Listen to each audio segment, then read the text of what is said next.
진짜 좆빠지게 공부하다가 병까지 얻었는데 치료 때문에 임용을 못한다고 생각하면 이건 우라통이 터지고 속병 생겨서 제명에 못 살 걸로 생각이 되는데요. 정말 오랜 기간 노력 끝에 공무원 시험 최종 합격자 발표 명단에 내 수험 번호가 있는 것을 발견하게 되면 정말 세상을 다 가진 것 같고, 그 오랜 기간 동안에 힘들었던 과정들이 주마등처럼 스쳐가기도 하는데요.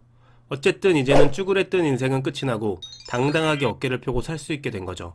하지만 최근에는 공시생들의 범위가 진짜 폭넓어졌기 때문에 합격은 했지만 또 바로 임용을 하지 못할 수밖에 없는 상황에 처해 있는 분들도 있으실 거예요. 물론 지금까지 고생했는데 뭐 좀 즐긴 다음에 일을 시작하고픈 마음도 있으실 거고요. 그런데 일단 합격을 하게 되면 바로 이제 등록을 해야 하기 때문에 혹시라도 지금 상황이 안 될 경우 또 임용이 취소가 되어버리는 것이 아닌가 하고 걱정하시는 분들도 있으실 거예요. 다행히 뭐 크게 걱정하실 필요가 없으신 게, 공무원 임용유예 제도를 통해서 뭐 특별한 사유가 있을 경우에는 일정 기간 동안 유예를 통해서 임용을 미룰 수가 있게 되어 있어요. 그렇기 때문에 임용유예를 하셔야 하는 분들은 이번 기회를 통해서 정확히 내용을 확인하셨으면 합니다. 일단 이 공무원 임용유예 제도는 명확하게 법으로 규정이 되어 있기 때문에 그에 해당하는 분들만 유예가 가능한데요. 이 조건은 딱 5가지에만 한정이 되어 있어요. 첫 번째는 병역 복무를 해야 하는 경우인데요. 좀 뭐 족같긴 하지만 국방의 의무는 대한민국 남자라면 누구나 피할 수 없는 말 그대로 의무이기 때문에 임용보다 우선할 수밖에 없고, 그에 따라서 임용 연기가 가능합니다. 현재 군 복무 기간이 몇 개월이었더라? 이게 18개월인데 뭔 개월수도 18개월이야. 18개월. 어쨌든 다만 유효 기간은 단 2년이기 때문에 빠르게 입대하셔서 복무를 마치셔야 한답니다. 군 복무 기간 빼면 뭐 4개월 정도 남네요. 그런데 보통은 미필자들이 이런 제도를 이용하실 텐데 조금은 신중하실 필요가 있다고 생각돼요. 왜냐하면 일단 임용 후에 군대를 가는 것이 좀 더 이득이 되는 부분이 더 많기 때문인데요. 일단 공무원 임용유예 신청을 하고 군대를 가버리면 그 기간 동안은 승진 필요 기간에 포함이 되지 않아 버려요.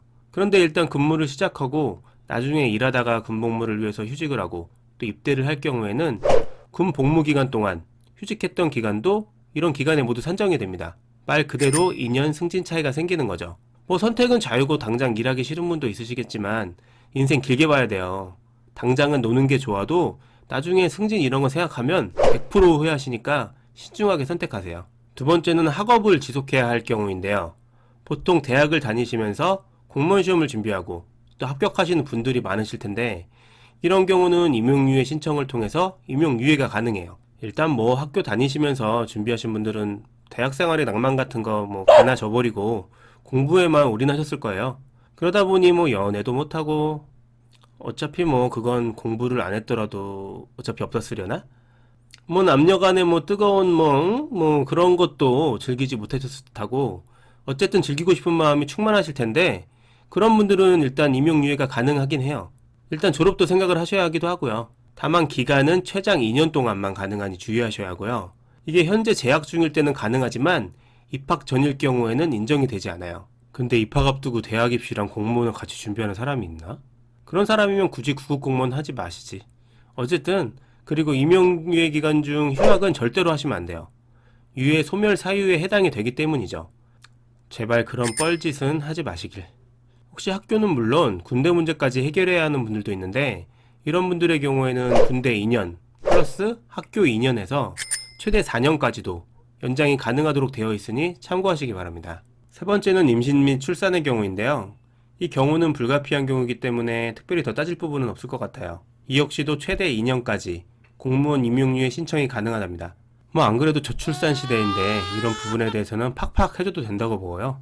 네 번째는 6개월 이상의 장기 요양이 필요한 질병 사유가 있을 경우에요.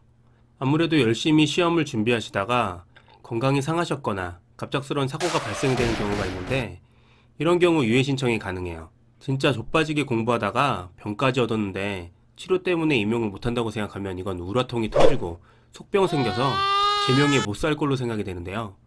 물론 다른 경우도 마찬가지지만 확실한 증빙 서류를 제출하셔야 돼요. 마지막 5번째는 그 밖의 임용 추천의 유예 또는 임용 유예가 부득이하다고 인정되는 경우인데, 그냥 뭐 땡강 피운다고 되는 건 아니기 때문에 이건 특별히 해당이 되시는 분들은 거의 없다고 생각이 돼요. 그래서 그냥 넘어가도 될 것 같네요.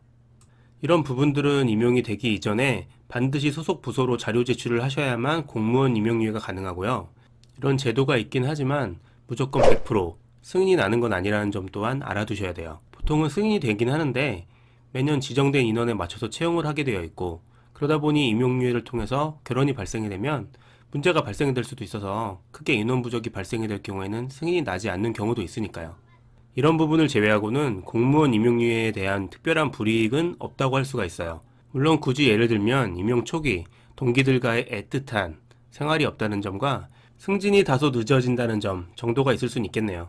제가 보더라도 가장 이상적인 것은 바로 임용하는 것이지만, 혹시라도 이위에 해당되는 사유가 있으신 분들은 신중하게 유예를 결정하셨으면 하네요. 지금까지 짧게 공무원 임용유예에 대해서 알아보았고요. 다음에는 더 좋은 공무원 정보와 소식으로 찾아오도록 하겠습니다. 구독과 좋아요는 좋은 정보를 제공하는 데 힘이 됩니다. 감사합니다.